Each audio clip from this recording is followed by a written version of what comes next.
Hello guys, आज का हमारा टॉपिक है सिंप्लेक्स मेथड एलपीपी से linear programming problem.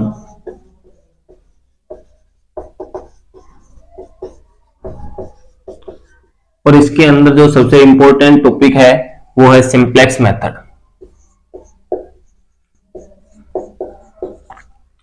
Simplex method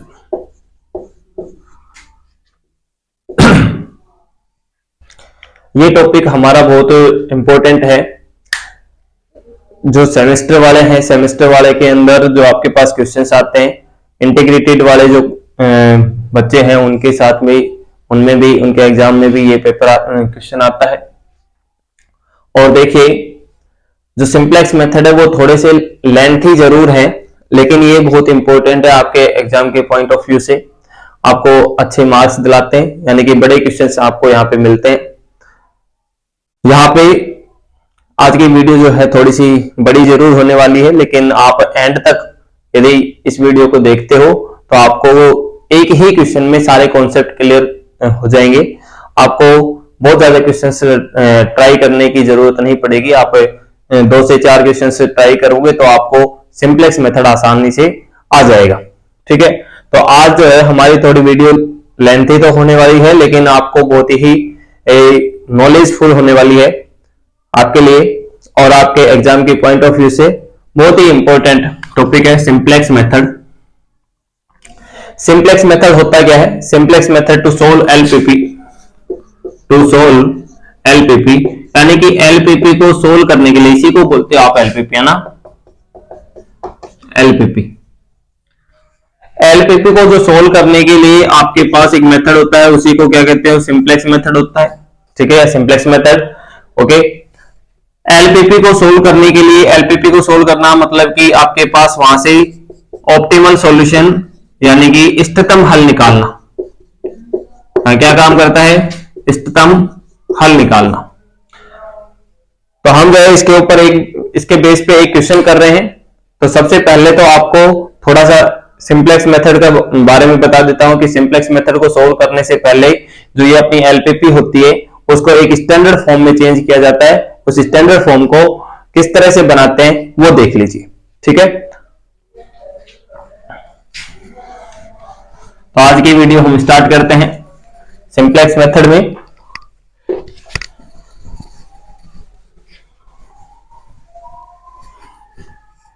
देखिए,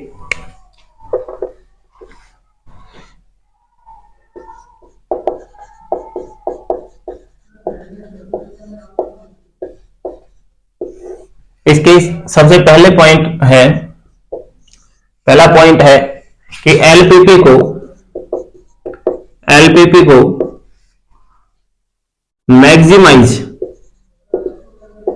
मैक्सिमाइज यानी कि अधिकतमीकरण की समस्या बना लेते हैं, कि समस्या में व्यक्त कर लेते हैं।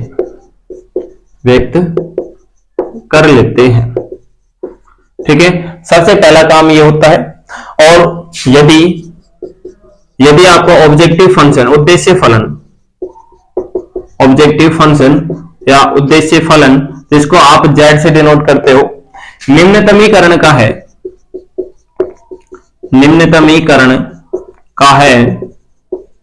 तो इसे -1 से गुणा करके अधिकतमीकरण में चेंज कर लेते हैं, अधिकतमीकरण में परिवर्तित कर लेते हैं।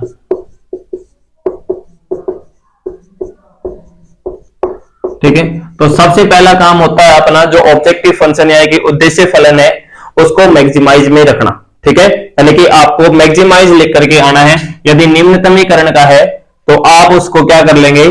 चेंज कर लेंगे, -1 से मल्टीप्लाई कर लेंगे, और उसका जो फॉर्मेट है वो किस में चेंज कर लेंगे? अधिकतमीकरण में चेंज कर लेंगे। ठीक है, नंबर 2, दूसरा काम अपना क्या होता है? दूसरा काम होता है आवश्यकता सदिश। आवश्यकता जो सदिश होते हैं जिनको आप बी से डिनोट करते हो वो सारे के सारे ग्रेटर देन इक्वल 0 होने चाहिए। ठीक है, आप कहें यदि ये जो आपको आवश्यकता सदिश बी दिख रहे हैं ना, ये कहां पे मिलते हैं? प्रतिबंध में मिलते हैं। ठीक है, एलपीपी का जो प्रतिबंध होता है उस एलपीपी के प्रतिबंध में मिलते हैं ये। तो आवश्यकता सदिश जो बी ग्रेटर देन इक्वल 0 होने चाहिए, ये लिख देता हूं, होने चाहिए। ठीक है, यदि बी ऋणात्मक है, यदि बी कैसा है? ऋणात्मक है, तो उसके संगत प्रतिबंध को -1 से गुणा कर बी को धनात्मक बना लिया जाता है। बी को धनात्मक बना लिया जाता है। ठीक है, ये काम है। नंबर 3 काम क्या होता है? नंबर 3 होता है कि आपके पास जितने भी प्रतिबंध है, और प्रतिबंध क्या मिलते हैं? प्रतिबंध आपको या तो लेस देन साइन के साथ मिलते हैं, लेस देन इक्वल, या ग्रेटर देन इक्वल साइन के साथ मिलते हैं। तो इन्हें लेस देन इक्वल और ग्रेटर देन इक्वल जो साइन है इनको किस में चेंज कर लेते हैं? इक्वल के साइन में चेंज कर लेते हैं, यानी कि जो ये असमीकाएं हैं उन असमीकाओं को समीकरण में बदल लेते हैं। तो देखें यहां पे न्यूनता पूरक चर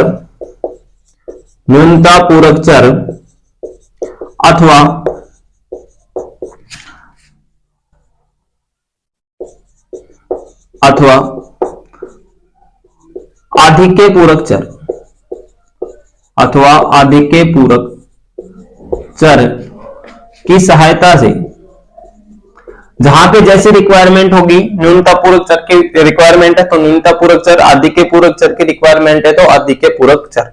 यह होते क्या है, मैं एक एग्जांपल लेंगे तब उसके अंदर सारा जब स्टैंडर्ड फॉर्म बनाएंगे तो मैं एक एक चीज को एक्सप्लेन कर दूंगा।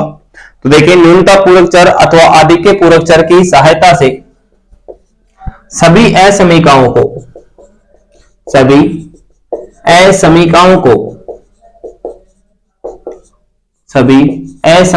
को समीकरण में परिवर्तित कर लेते हैं। समीकरण में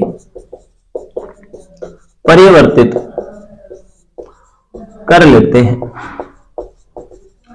ठीक है, तो हमने जो ये काम किया है, ये क्या सिंप्लेक्स मेथड से इस एलपीपी को सोल्व करने के लिए सबसे पहले उस एलपीपी को स्टैंडर्ड फॉर्म में चेंज किया है। तो स्टैंडर्ड फॉर्म में होने के लिए आपको ये 3 चीजें जरूरत है कि आपका उद्देश्य फलन मैक्सिमाइज का होना चाहिए। यदि वो मिनिमाइज का है तो फिर आप उसको -1 से मल्टीप्लाई करके मैक्सिमाइज कर लेंगे। दूसरा चीज है कि आपके पास जो रिक्वायरमेंट वेक्टर है, यानी कि जो आपके पास रेस्ट्रिक्शंस होते हैं या कंस्ट्रेंट्स होते हैं, प्रतिबंध, उनके अंदर जो बी मिलता है आपको, वो सारे के सारे ग्रेटर देन इक्वल 0 होने चाहिए। यदि नहीं है ग्रेटर देन इक्वल 0 तो उसी के संगत, यानी कि सपोज दैट आपके पास तीसरे वाले प्रतिबंध के अंदर बी नेगेटिव आ रहा है, तो तीसरे जो प्रतिबंध है उसको -1 से मल्टीप्लाई करके उस बी को क्या बना लिया जाएगा? पॉजिटिव बना लिया जाएगा। ठीक है, धनात्मक।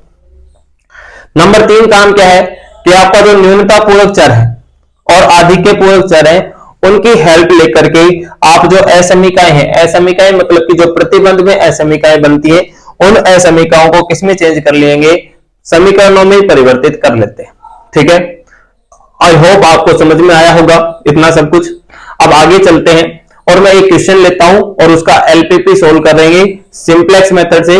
लेकिन आपको इस बात की गारंटी देते हैं कि भाई आप इस वीडियो को फोकस होकर के सुन रहे हैं और देख रहे हैं तो आपको 100% है कि ये मेथड बिल्कुल आपको क्लियर हो जाएगा, आपको बिल्कुल समझ में आएगा, आपका यहां से क्वेश्चन कोई भी गलत नहीं होगा। ठीक है, और इसके लिए हम क्या करेंगे कि एक ऐसा एग्जाम्पल या एक ऐसा क्वेश्चन लेंगे जिसके अंदर 3-4 टेबल बन रही होंगी, ताकि आपको बार बार कैलकुलेशन जो करेंगे तो कॉन्सेप्ट क्लियर हो जाएगा। 1-2 टेबल वाले नहीं करेंगे, तो वीडियो को अंत तक जरूर देखें। ठीक है, तो देखिए अब ये सारा नोट हो गया होगा आपका।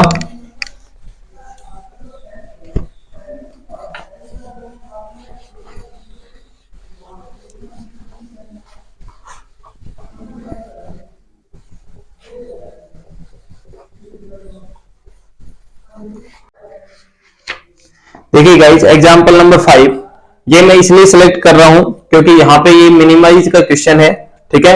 तो आपको थोड़ा सा वैरायटी देखने को मिल जाएगा क्योंकि आपने मैक्सिमाइज करना है इस चीज को ना। तो मैं आपके लिए वो एग्जांपल सोल्व करवा रहा हूं जिसके अंदर आपको ज्यादा से ज्यादा इंफॉर्मेशन डिलीवर कर पाऊं। सो देखिए, आपका बुक का एग्जांपल नंबर 5 है और उसमें क्वेश्चन दिया हुआ है कि आपको मिनिमाइज करना है z को, और z का वैल्यू दे रखा है वो x1 minus 3x2 x1 minus 3x2 plus 2x3 है।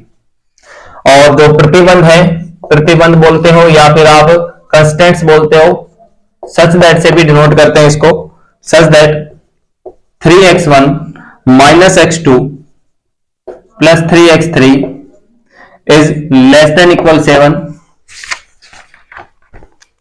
दूसरा है minus 2x1 plus 4x2 is less than equal 12। And last जो है वो है 4x1 plus 3x2 plus 8x3 is less than equal 10।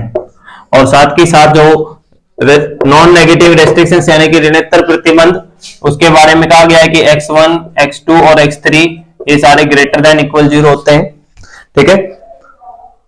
तो देखिए, सबसे पहले जिन्होंने एलपीपी नहीं देखी, यदि पहला चैप्टर तो लगभग सभी ने किया होगा, वहां पे ग्राफिकल मेथड है, वो आसानी से हो जाते हैं, ठीक है।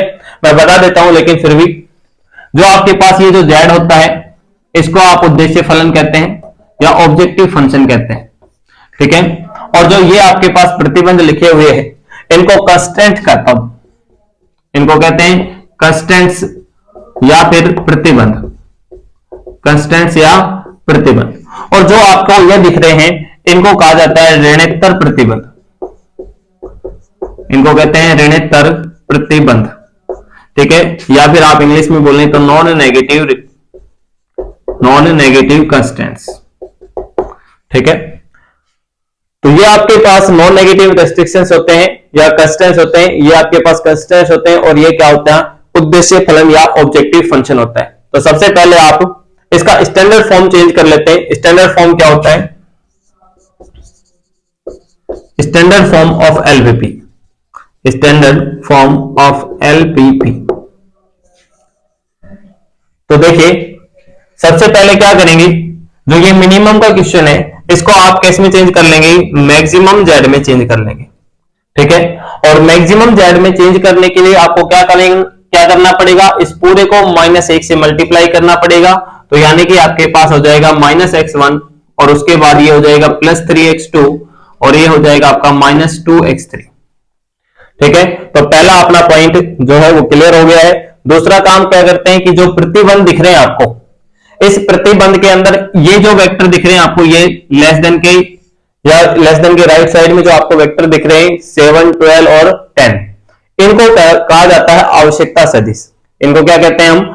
आवश्यकता सदिश कहते हैं। तो क्या ये सारे पॉजिटिव है? बिल्कुल पॉजिटिव है। तो इनके साथ कुछ भी छेड़खानी नहीं करनी, यानी कि माइनस या प्लस वगैरह से किसी से मल्टीप्लाई नहीं करना है।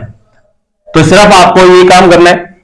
लेकिन आपको ये देखना है, ये देखिए, ये जो साइन है आपका, इस साइन को आप बोलते हो लेस देन। इस साइन को क्या बोलते हो आप? लेस देन बोलते हो। अब देखिए, छोटा ये वाली क्वांटिटी है, ये क्वांटिटी छोटी है और ये क्वांटिटी बड़ी है। तो इसका मतलब है जब आप इस इक्वेशन को इस वाले क्वांटिटी को जब इसके बराबर करना चाहोगे, तो इसका मतलब है इसमें आपको कुछ ना कुछ ऐड करना पड़ेगा। जैसे लेस का मतलब होता है कम, और न्यूनता पूरक, न्यूनता पूरक, इसको इंग्लिश में बोलते हो स्लैक वेरिएबल। क्या बोलते हैं इसको? स्लैक वेरिएबल बोलते हैं। तो देखिए, न्यूनता पूरक मतलब कि कमी को पूरा करने वाला, न्यूनता पूरक मतलब कमी को पूरा करने वाला, ऐसे याद रह जाएगा आपको, कमी को पूरा करने वाला चर। कमी को जो पूरा करता है वो चर कौन सा होता है? न्यूनता पूरक चर या स्लैक वेरिएबल होता है। तो देखिए, ये वाली क्वांटिटी कम है, तो जब इसको बराबर लेकर के आएंगे तो इसकी न्यूनता को पूरा करने वाला जो वेरिएबल होगा उसको क्या कहते हैं? न्यूनता पूरक चर।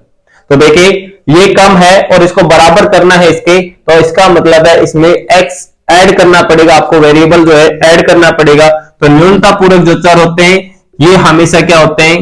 ऐड होते हैं, यानी कि जुड़ जाते हैं आपके पास।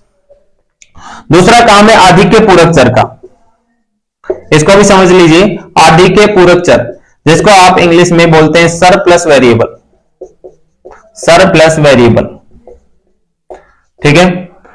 इसका मतलब है कि अधिकता को पूरा करने वाला, अधिकता को पूरा करने वाला। मैं आपको दिखा रहा हूं कि थोड़ा सा क्वेश्चंस, क्योंकि अपन ये पढ़ रहे हैं न्यूनता पूरक चर, आधिक्य पूरक चर। यदि क्वेश्चन अच्छा हो जाता, यदि इसके अंदर एक लेस देन की जगह ग्रेटर देन साइन आ जाता, तो वहां पे मैं आधिक्य पूरक चर का यूज कर लेता। लेकिन मैं आपको एक ही क्वेश्चन में ज्यादा से ज्यादा इंफॉर्मेशन डिलीवरी करने की ट्राई कर रहा हूं, तो आप समझिए।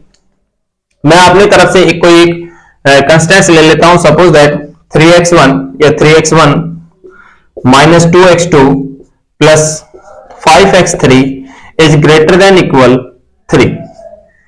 यह आपने कंस्टेंट्स लिया, ये किसका साइन है? आपका ग्रेटर देन का साइन है। इसको आप बोलते हो ग्रेटर देन, इसे क्या कहते हैं आप?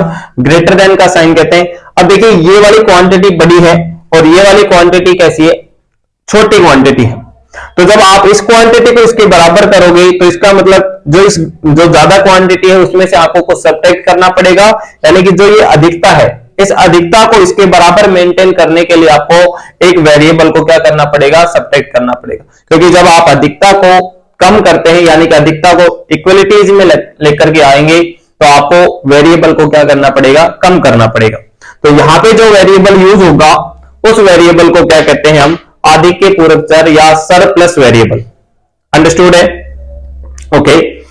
सो गाइस, आधिक्य पूरक जो चर का काम होता है, उसका होता है सब्ट्रैक्ट होने, यानी कि आपके पास आधिक्य पूरक चर को यदि इंक्लूड कर रहे हो, तो उसका मतलब है कि आप उस वेरिएबल को क्या करना है? सब्ट्रैक्ट करना है, ठीक है, या घटाना है। तो आप मेरे हिसाब से न्यूनता पूरक चर और आधिक्य पूरक चर को समझ गए होंगे।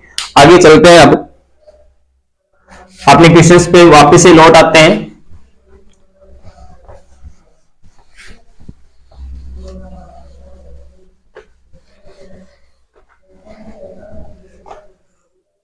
तो देखिए, जो कंस्टेंट्स हैं सच दैट, ये देखिए आपके पास 3x1 minus x2 plus 3x3। अब हमें यहां पे कौन से वेरिएबल का यूज करना है? सिलेक्ट वेरिएबल या न्यूनता पूरक चर का। तो न्यूनता पूरक चर का उपयोग करने के लिए यहां पे मान लीजिए कि आपने एक न्यूनता पूरक चर लिया है, वो कौन सा? x4 लिया। और क्योंकि न्यूनता को जो पूरा करता है उसको आप न्यूनता पूरक चर कहते हैं, और उस वेरिएबल को आप क्या करते हैं? ऐड करते हैं। इसको थोड़ा सा गैप मेंटेन करके इसको इक्वल लिख देते हैं 7। अब ये गैप क्यों लिख रहे हैं आपको समझ में आएगा। देखिए आगे, इसको आपने क्या कर दिया? माइनस 2x1 प्लस 4x2, इसमें x3 नहीं है तो आप इसको लिख सकते हो 0x3। x4 आपने इसमें ऐड कर दिया है, तो आप इस यहां पर इसकी जो कोफिशिएंट रखेंगे वो कितना रखेंगे? 0 रखेंगे। अब देखिए, यहां पे भी आपका लेस देन इक्वल साइन है, तो इसको भी बराबर मेंटेन करने के लिए आपने यहां पे एक वेरिएबल, कौन सा वेरिएबल? ये वेरिएबल जो आपके पास x4 और ये जो x5 वेरिएबल है, कौन से? न्यूनता पूरक चर है। इसको इक्वल किसके लिख दिया आपने? 12 के। नेक्स्ट वाला आपके पास minus 4x1 plus 3x2 plus 8x3। x4 को आपको 0 कोफिशिएंट के साथ, यहां पे x5 यूज हो चुका है तो इसको भी 0 कोफिशिएंट के साथ, और इस लेस देन साइन को हटाने के लिए आपने एक नया वेरिएबल ऐड कर दिया यहां पे x6, जिसके इक्वल क्या है आपके पास? 10। तो देखिए यहां पे क्या आ जाएगा? x5 आ जाएगा 0 के साथ, x6 भी आपका 0 के साथ आ जाएगा, और यहां पे x6 आपका 0 के साथ आ जाएगा, ठीक है। और जो आपके पास ये नॉन नेगेटिव रेस्ट्रिक्शंस हैं, x1, x2, x3 is greater than equal 0। Clear है? तो आई थिंक गाइस आपको समझ में आया होगा कि कोई एलपीपी आपके पास दे रखी है तो उसको स्टैंडर्ड फॉर्म में चेंज कैसे किया जाता है। अब स्टैंडर्ड फॉर्म बन चुकी है, तो स्टैंडर्ड फॉर्म बन चुकी है, तो अब इसको सिंप्लेक्स मेथड से आप सोल्व कर सकते हैं। तो सिंप्लेक्स मेथड को अपन स्टार्ट अब करेंगे, ठीक है। ये क्वेश्चंस थोड़ा सा आपको, क्योंकि पहले बार आप पढ़ रहे हैं, तो आपको बिल्कुल आराम से इजी वे में समझाने की ट्राई किया जा रहा है। तो जितना आपको वीडियो जो है थोड़ा सा लंबा हो सकता है, लेकिन आप थोड़ा सा कंप्लीट करें ना। तो देखिए, अब मैं यहाँ पे आपको टेबल बना लेता हूं, 2 टेबल बना लेता हूं एक साथ, है ना, ताकि आपके पास बार बार रफ नहीं करना पड़े, सिर्फ एंट्री को ही इधर उधर करना पड़े। तो देखिए,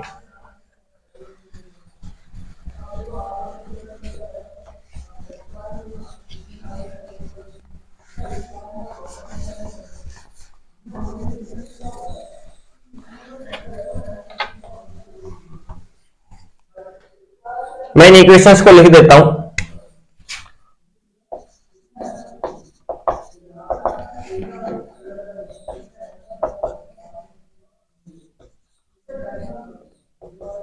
अच्छा, एक काम और करें कि देखिए, जो आपने यहां पे न्यूनतम पूरक चर जो लिए हैं उसको जीरो एंट्री के साथ या जीरो प्राइस वेक्टर के साथ इसके अंदर इंक्लूड कर लें, यानी कि 0x4, 0x5 और 0x6।